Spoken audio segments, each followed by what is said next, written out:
Hello and welcome, you winter warriors. Come back in from the cold. We are back. JomezPro, we're at the Memorial Championship presented by Discraft here in Arizona, the 2020 Disc Golf Pro Tour, opening right back up, kicking it off right where we left. Big sexy commentary, Nate Sexton, Jeremy Colling. Checking out the Grip 6 low profile. We've got Simon Lizotte. Got second place to Eagle McMahon last year at this event, 45 under, which is a score that has won this event before. He's won this event before. Obviously a very dangerous player. James Conrad coming off of an incredible season. Obviously our reigning U.S. champion. Drew Gibson, who this is basically his coming out performance years ago when he went from becoming an amateur to a pro. He almost won this event several years ago. He's obviously dangerous out here. And the young Adam Hammes, star Discraft player at the Discraft event. Obviously, you expect big things from the young kid. And Adam already has a couple of wins this season. He's kind of coming out of the gates quickly. Hole 1, par 3, one of the most intimidating starting holes you're going to find. 393 feet over the water the entire way.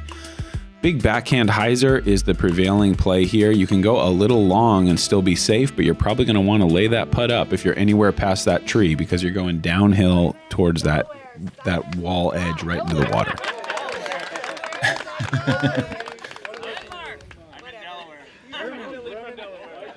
A little blooper from the announcer announcing Simon being from Delaware, which is not true. That's just not true. It's simply not where he's from.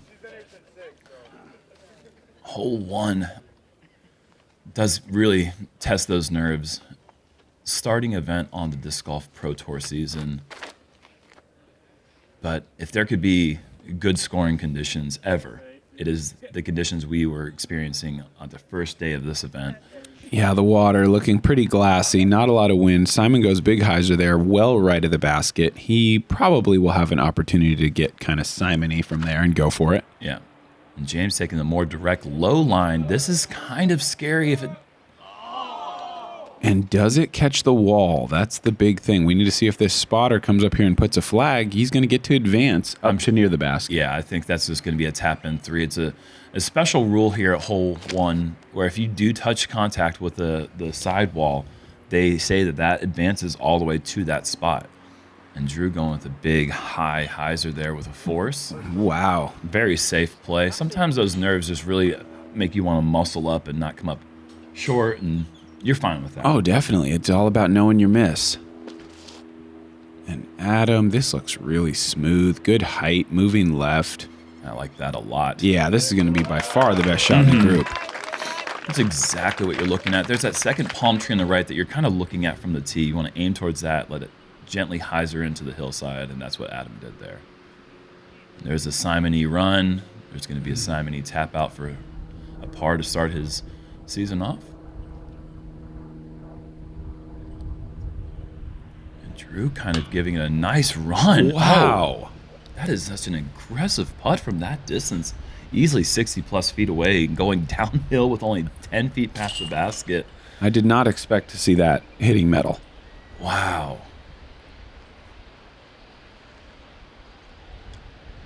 James saves his par. Nice birdie.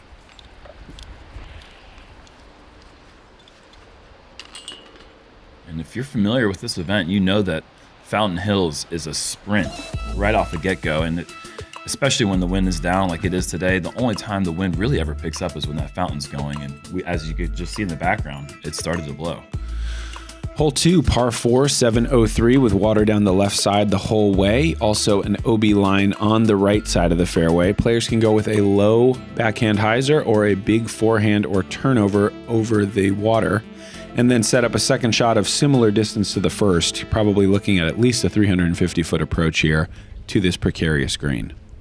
And we're starting off the course on the third and first hardest holes on the course. This one averaging 4.32, being the hardest. This is definitely a scary approach, no matter if you're throwing the forehand over the water trying to break back to the green, or if you're throwing the backhand, because that skip can get really quick down towards the water. And there's a new mandatory added on this one where we've been able to go the hyzer route over the tree in the past. It's forcing that low play, and Simon has gone too high, and he's dropped straight down. Oh, boy. And it's decision time for Simon. Most people don't have a decision to make there, but he's probably 500 feet from the basket. Yeah, I mean, that's setting up another Simon-y type play. I mean, he could easily go for that green, but that really brings in so many different obstacles. James going low route. That's a pretty good skip. I'm actually pretty surprised. That looked really flat. I thought that might just dig into the ground, but he's going to escape with a decent shot. In some years, that shot will just get nestled into the ground and get Velcroed to the earth, but that time the grass seemed to be skipping a little bit more than usual. And Drew going with an interesting play. He is throwing a Discraft Buzz here. Obviously, Drew making off-season changes, being a former Interval-sponsored player. Now he's on Team Infinite Disc, and he's rocking a mixed bag. And yeah, Simon is going big here. Wow. And he's got that turn. Oh, I think this is water. Yeah, I don't think he had enough turn. He's not going to move up hardly at all. This is why this hole baits players into big numbers. Typically, you're not going for the green from that distance out, but it is not unusual to see a player take a big number just because they're out of position and they get a little bit greedy. That's a good recovery shot. He made the adjustment, went long here. He's got a 29-foot putt for a bogey.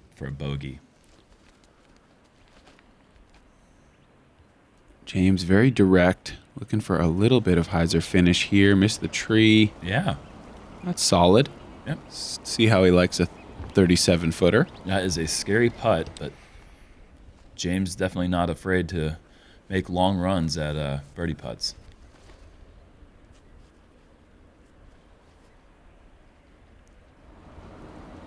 Adam with that nice hyzer. Again, this one lone palm tree is a really great indicator for distance. Usually right-hand, backhand players trying to hyzer just behind that tree. And of course, it's so wide open.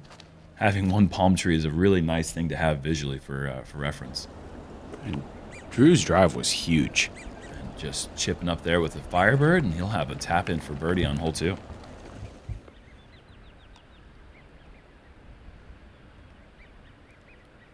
Adam here from just outside the circle.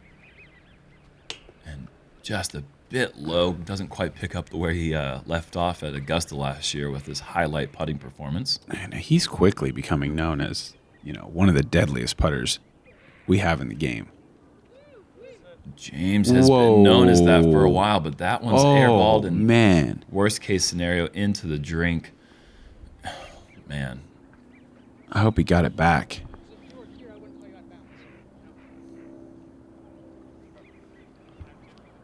And that's going to be a birdogey for James. Pending, he's still got some putting to do. It could be a bird double. Oh, no way. Simon airballs the putt. And that's just really uncharacteristic for these guys, considering there's no wind. This is too close for them to not draw any metal at all. And James off the top, and that is going to be a double bogey at best. And that could easily turn into a triple. Wow, 30-footer. Oh, man. It's important to slow the heart rate at this point because unexpected turnaround for James. He makes a great putt there for the double bogey, but still, the damage is done. And when you're off to a sprint and you get a stall like that, it is hard to claw yourself back out. Simon connects on his double bogey. And Drew, meanwhile, just playing a simple mid-range off the tee and a fairway driver approach, making the hole look simple and tapping in the birdie. Yeah, just throw that simple 77-mile-an-hour mid-range and everything starts to look pretty rosy. 2 6s. Wow. Hole 3, par 3, 294, out of bounds long and right, elevated basket, but one of the easiest holes you're ever going to see at a professional disc golf event because this thing has not even a hint of an obstacle. Right. The OB behind it and to the left is there, but it's not really coming into play. It's not tight enough.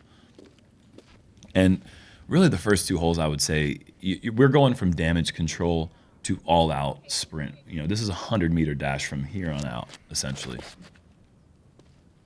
Only 1 hole in the rest of the course, typically on average, averages above par. So from here on out, it's a ton of birdie holes. And Drew a little bit left there with the Firebird.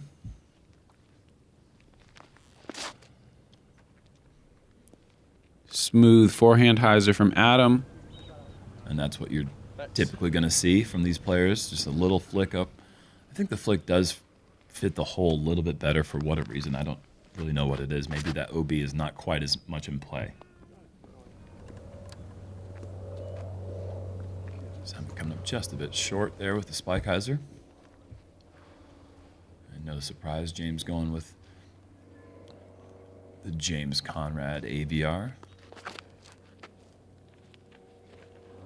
It'll be a bit left, maybe a bit short, but pretty short putts for everyone in the group here. I expect to see a pretty good chance for a star frame.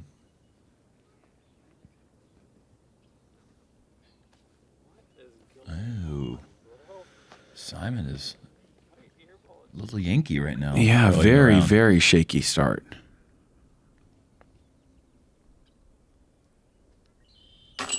And Drew is true with the CT Challenger.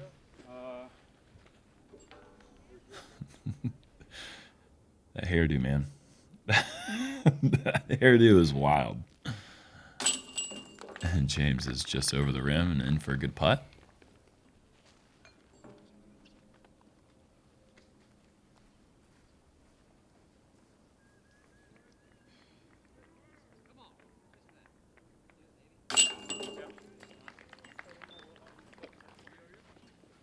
Simon collects himself. And a nice birdie there.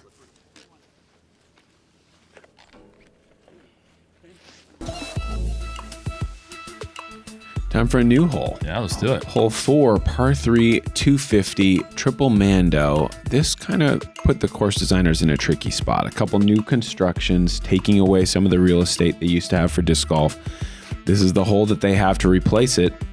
Very short, sort of that artificial technical nature thanks to the triple Mando, but it's dead straight 250. So you'd expect these guys to just grab a putter and throw a frozen rope straight at the basket. Yep, Drew's doing that. He's grabbing a Luna. And that is straight and true. And that is almost an ace run of sorts. Beautiful shot. That'll just be a tap in for him. Don't give him a little follow flight for that nice putter action. Just a straight, nice line. Exactly how you draw it up in your head. Adam's going to go with the zone.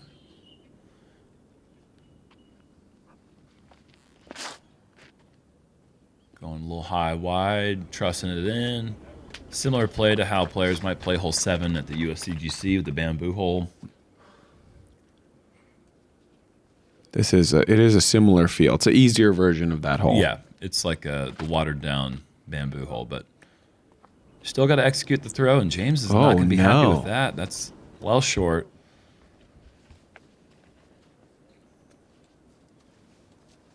Anytime you're over par at Fountain Hills, you're starting to scratch your head a little bit. Ooh, Simon giving it a little bit of a run. Great shot. Absolutely parked. This is an important putt for James. He needs to really get that momentum on his side, erase the double bogey. He can with this putt right here. And that's going to be another par. I guess it's only his second par of the round, but...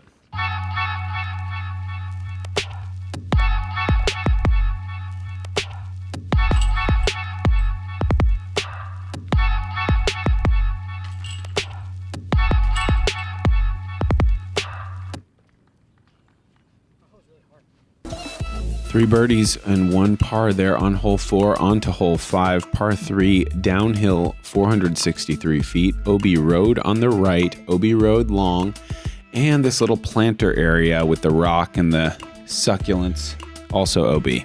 So the play here, just try to duck it barely underneath that one tree on the hyzer and come up short of those electrical boxes, so you've got yourself a putt.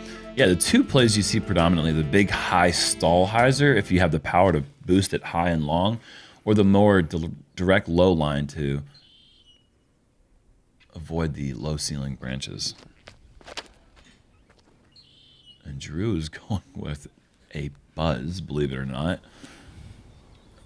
I don't know what on earth made him choose a mid-range, but he's thrown it inside the circle, which is redonkulous.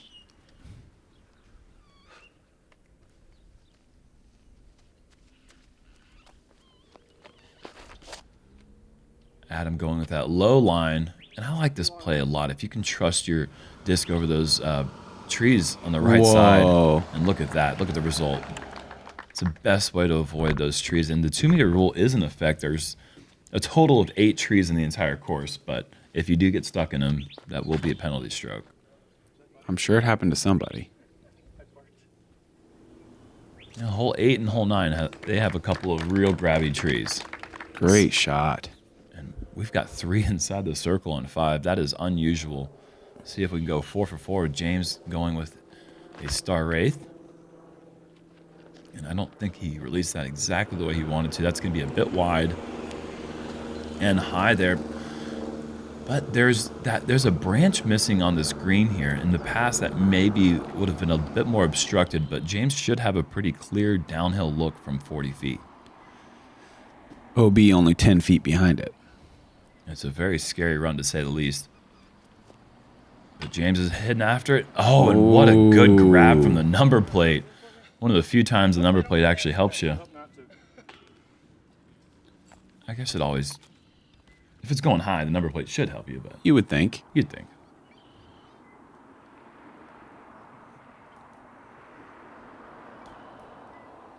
And Drew from 28. He is true again with another good birdie putt. He's off to a good start. 4 in a row here after missing hole 1.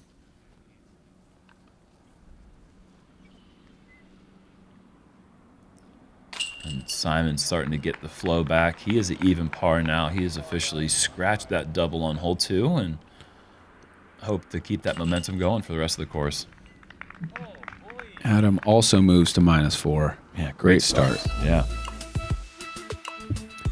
Hole 6, par 3, just 233 feet, going uphill over these trees and to a tricky green because this slope on the right side you're about to see is very, very steep.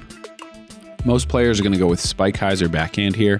Just try to land a little bit left of the basket and keep that out of bounds road out of play. The third easiest hole in the course is averaging below 2.5 strokes. Certainly one of those ones that you just want to throw the simple hyzer shot and avoid that roll away.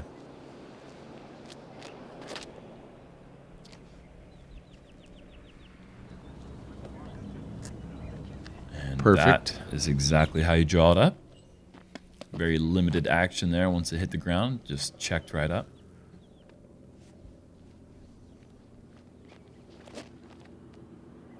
This looks like it's going to go significantly left.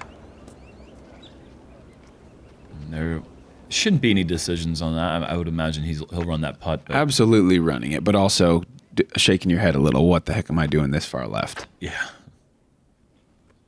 It'll be a conservative run if nothing else, because that is a scary putt you're looking at.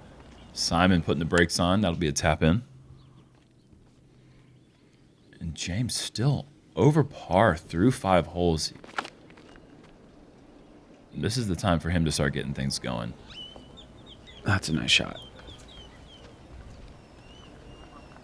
Nice little roll action to 10-foot putt.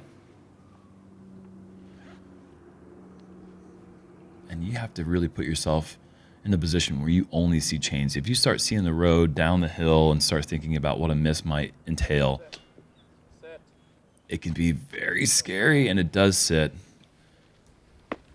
But one of those Simon putts from earlier in the round that just barely misses the chains completely to the right. Yeah. You're looking at, if you're lucky to stay in bounds, you're putting back uphill 40 feet, straight uphill, and most likely taking a bogey.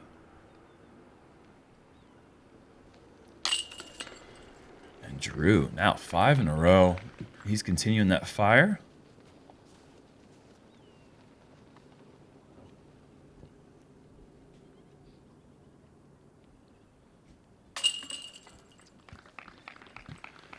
James birdies to get back to even par. And Simon with the birdie as well.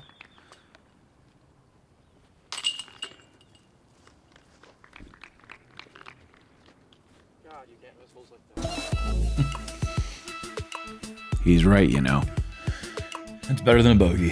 Hole 7, par 3, 210 feet. Very short, but still tricky. This one is perched just right out there on the little peninsula, that rounded shape of the land. If you go long at all, you're sliding in the water. Forehand around the outside is a play sometimes you see, but mostly it's just going to be that flat putter straight at the basket. Drew is throwing a Legacy Recluse. He's going the wide play, just catching the hillside, skipping up and in.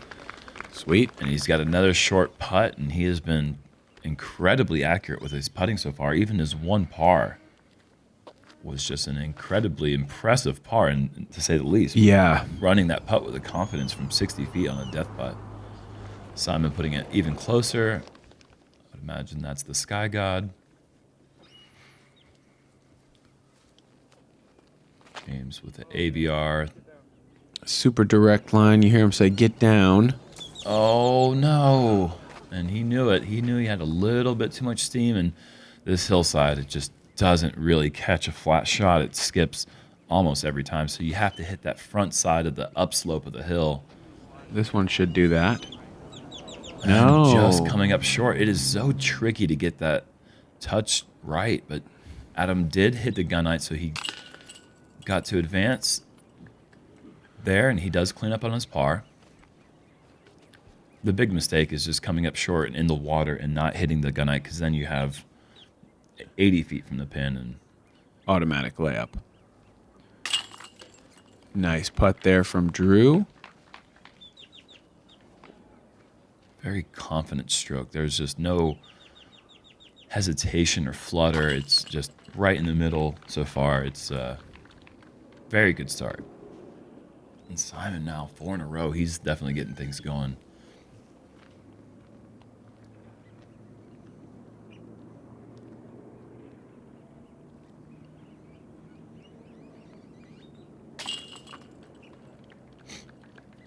James makes the save. I doubt he's going to get that putter back, though. That thing looked like it scooted out there 15 feet or so.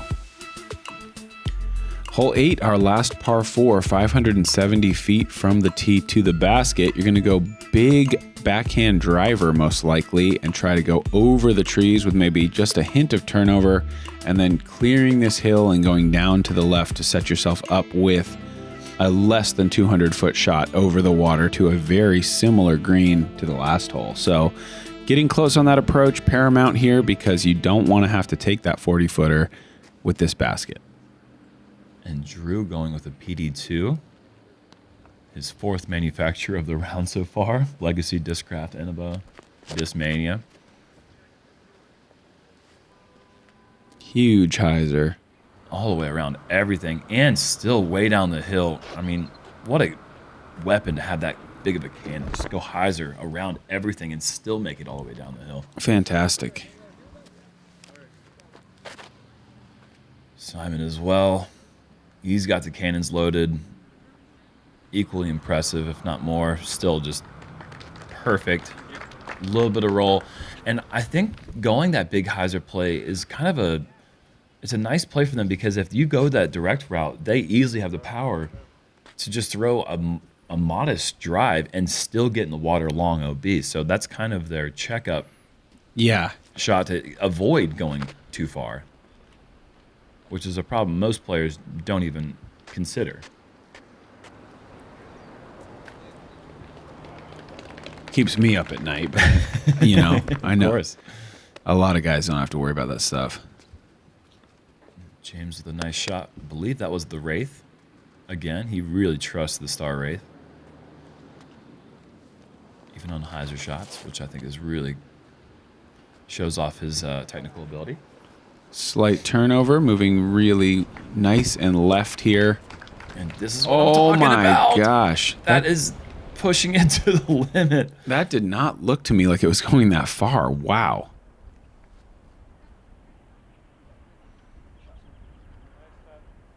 Perfect.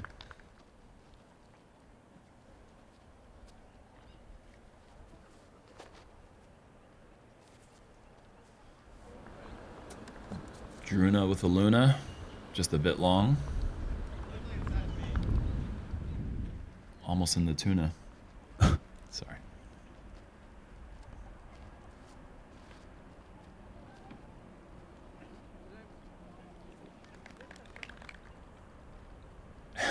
Adam. Man. Maybe just make this. Why I not? know, just get it over with and go to the next hole. Hey guys, can you grab that from the basket for me?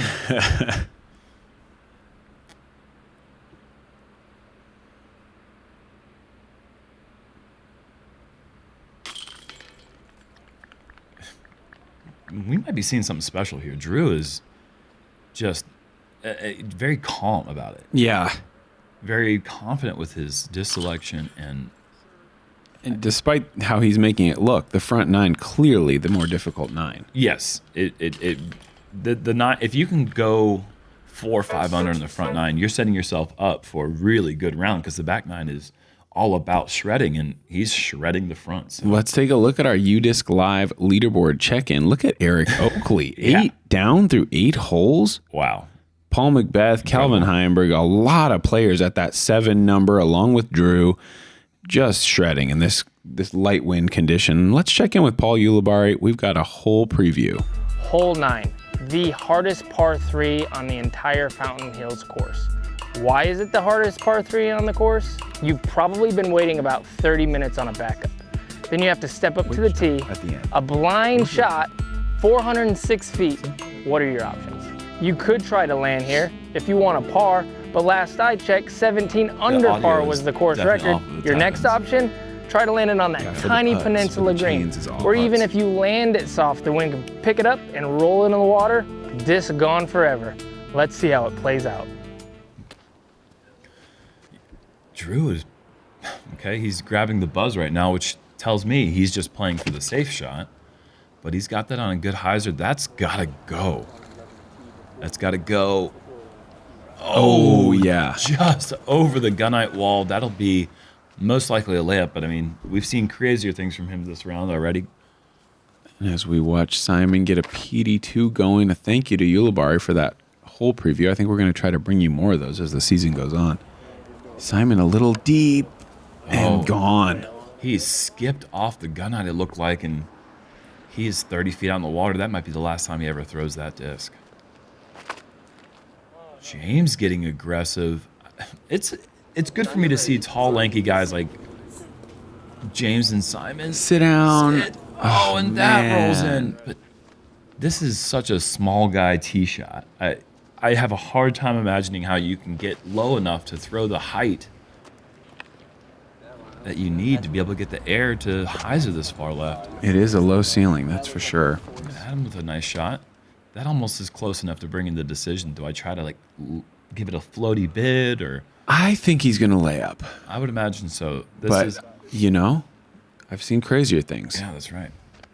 Yep, just a layup for Adam. No problem there. Hole 9, certainly not a hole that you need a 2 and 8 for any reason.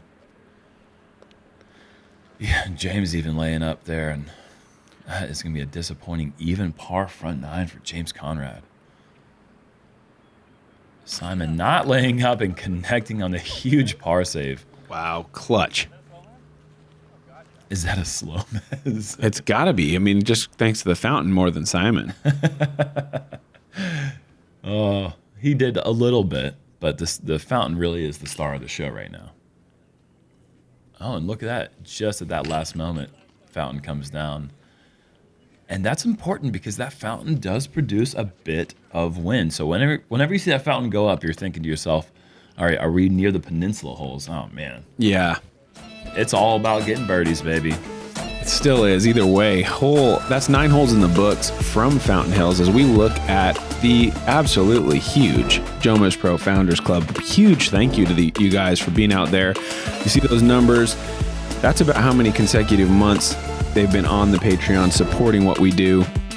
Get those guys near the top of the list. This guy's been here since the beginning. Sam Sargent, is anyone ever going to catch him? Can they throw in double the money to try to get extra weeks? I don't know. I don't know. I don't even think that's legal at this time. Thank you guys so much for your support. Also, go to JomezPro.com/bigsexy to see the brand new Siamese twin stamp. We got the brand new artwork for this year for the Big Sexy discs. We really appreciate Check those your support. out. Yeah, can't wait to get my hands on one.